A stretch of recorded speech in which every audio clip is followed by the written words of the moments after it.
A Colorado man accused of abducting his 3-year-old son and fleeing to Brandon is back in his home state. The Canada Border Services Agency says Monty Turner was flown back yesterday under escort and handed over to authorities. Turner is accused of attacking his estranged wife with a stun gun and pepper spray last month and kidnapping the couple's son Luke.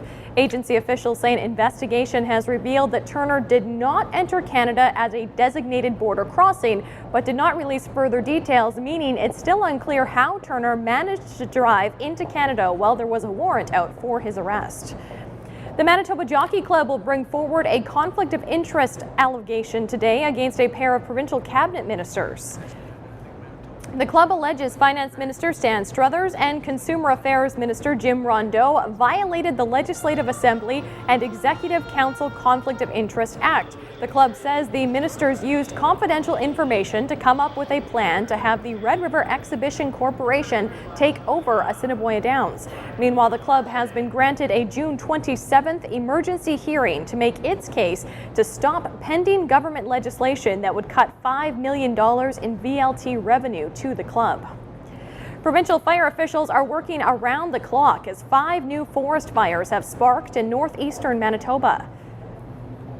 There are 111 people evacuated from the Ilford area and another 134 from Manitoba Hydro's Kiosk Work Camp. Evacuees are being housed in Thompson and planning is in place should officials need to evacuate York Landing. There have been 134 fires in Manitoba so far this year, with the vast majority caused by humans.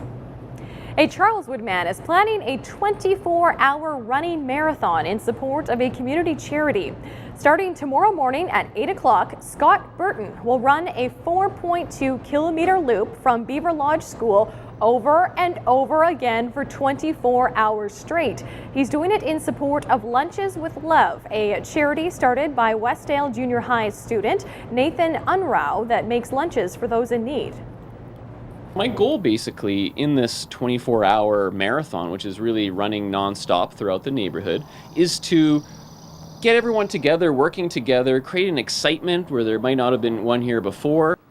Local schools are also getting involved by having students in the run and by doing food drives and donation drives. The University of Manitoba and Habitat for Humanity are teaming up to help families in need. Staff and students in the Faculty of Medicine are helping to fund and build this home on the university's Bannatyne Avenue campus. The house will be moved to 884 McColman Avenue later this month when it's almost ready. Habitat crews and tradespeople will finish it from there. One of the ways that we hope we can pay back to the community as a faculty is to participate in these kinds of efforts and to successfully build a house that will be moved when close to completion to a site in this neighborhood.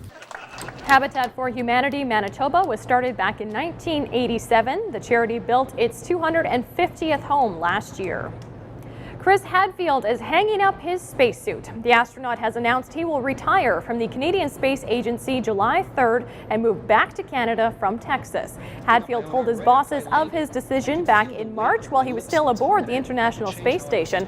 Prime Minister Harper calls Hadfield's career, quote, nothing short of exceptional.